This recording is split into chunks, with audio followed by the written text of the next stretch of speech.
बात हिंदू मुस्लिम की नहीं है। किसी भी औरत को बीजेपी को वोट नहीं देना चाहिए। जो जो औरतें बीजेपी में हैं उनको शर्म से डूब मरना चाहिए। अरे शर्म से डूब मरने के बजाय माधवी लता की सूरत से तुम यहाँ आके बोल रहे कि तुम हैदराबाद की औरतों को इंसाफ दिलाएंगे। तुम औरत है नहीं है, क्या है तुम? औरतों का एहसास तुमको नहीं है। अस्सलाम वालेकुम वरहमतुल्लाहि वबरकातुहू। मेरी आप तमाम से अपील है कि मुल्क के सूरत हाल को नज़र में रखते हुए, अपने वोटों की ताकत को समझते हुए, इस इंतखाबात की अहमियत को समझते हुए, अपने इत्तेहाद की ताकत को समझते हुए 13 मई के दिन मजलिस इत्तेहादुल मुस्लिमीन को कामयाब करिए। वक्त का तकाजा है, हमें एक मुनज़्ज़म तरीक़े से हमारे शहर से फ़िरक़ा परस्ती को हराना है। अल्लाह का फजल करम है, आज हम इस शहर में शान व शौकत से रहते हैं। किसी की मजाल नहीं है कि वो हमें डराए या हम पर किसी तरीक़े की जुल्म ज़्यादती करे। अल्लाह का एहसान है, बेफिक्री की ज़िंदगी हम यहाँ जी रहे, किसी किस्म का डर हमको नहीं है, क्योंकि यहाँ हमारी क़यादत है। और जब इंशाअल्लाह असदुद्दीन ओवैसी साहब जीत हासिल करके 5वीं बार पार्लियामेंट जाएंगे, तो वो सिर्फ हैदराबादियों की जीत नहीं बल्कि पूरे हिंदुस्तान के मजलूमों और अक़लियतों की जीत होगी। तो ये जीत हमको ऐसी हासिल करनी है, ऐसी खुसूसी जीत ये होनी चाहिए, इतनी भारी अक्सरियत से हमको ये जीत हासिल करना है, ऐसे जोरों शोर ये इस जीत में रहना है कि वो जीत देखकर हिंदुस्तान के सभी अक़लियतों और मजलूमों को हिम्मत आए कि चलो कोई तो है इन जालिमों, मुनाफिकों और धोखेबाजों के दौर में जो पार्लियामेंट में बेबाकी से हमारी हक इंसाफ की बात करेगा। मुल्क की आज़ादी से लेके अब तक, 1947 से लेके अब तक हिंदुस्तान की तारीख में क्या हमने ऐसा बेबाक मुस्लिम कायद देखा है? असदुद्दीन ओवैसी साहब वो कायद है जिन्होंने हिंदुस्तान में बराबरी की लड़ाई का आगाज किया। ये हमारे लिए फख्र की बात है कि हम उस जमात के खिले से हैं जो हिंदुस्तान के सभी मजलूमों और अक़लियतों की आवाज बनती है।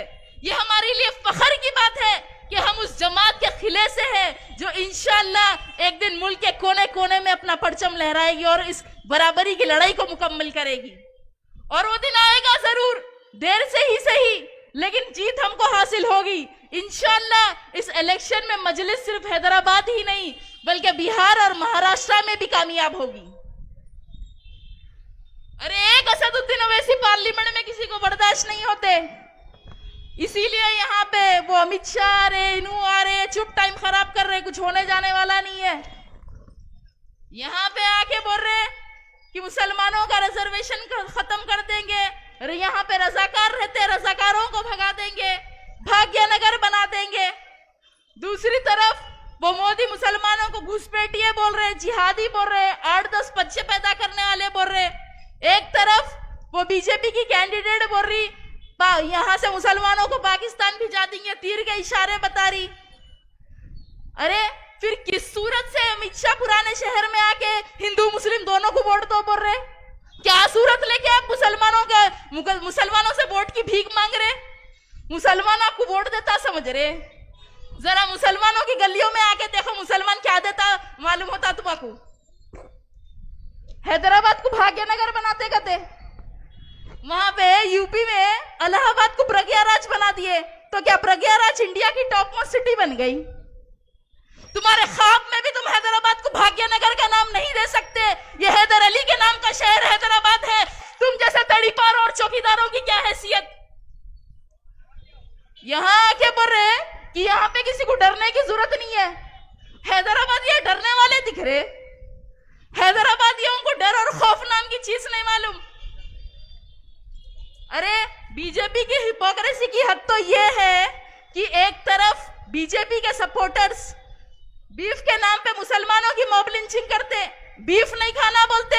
दूसरी तरफ इलेक्टोरल बॉन्ड्स के नाम पे बीजेपी 550 करोड़ बीफ एक्सपोर्टर से चंदा ली, 550 करोड़ बीफ एक्सपोर्टर से चंदा ली बीजेपी।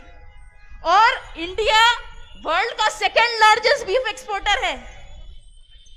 बात हिंदू मुस्लिम की नहीं है।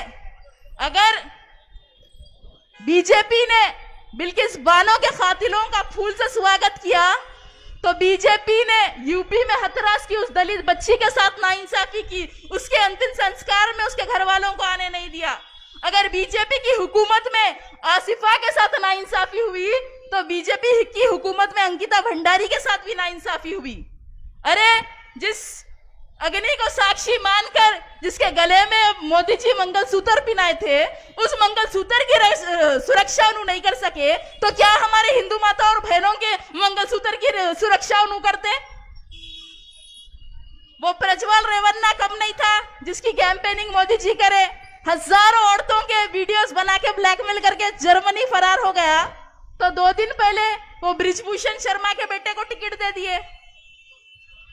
किसी भी औरत को, बात हिंदू मुस्लिम की नहीं है, किसी भी औरत को बीजेपी को वोट नहीं देना चाहिए। जो औरतें बीजेपी में हैं उनको शर्म से डूब मरना चाहिए। अरे शर्म से डूब मरने के बजाय माधवी लता कि सूरत से तुम यहाँ आके बोल रहे कि तुम हैदराबाद की औरतों को इंसाफ दिलाएंगे। तुम औरत है नहीं है, क्या है तुम? औरतों का एहसास तुमको नहीं है। बात हिंदू मुसलमान की नहीं है। 10 सालों में बीजेपी ने क्या किया? ना सबका साथ है ना सबका विकास है। क्या दिए 10 साल में? खाली जुमले, हिस्ट्री बदल दिए, शहरों के नाम बदल दिए, रुपए की कीमत गिरा दिए, इकोनॉमी गिरा दिए, पेट्रोल डीजल क्रूड के दाम बढ़ा दिए, औरतों के साथ बदसलूकी की गई। बाकी हिंदू मुस्लिम, मंदिर मस्जिद, बाबर औरंगजेब किस्सा खत्म। मेरी आप तमाम से अपील है, 13 मई के दिन इनके खिलाफ वोट करके इनको एक बदतरीन शिकस्त दीजिए। आपका कीमती वोट मजलिस के हक में दीजिए।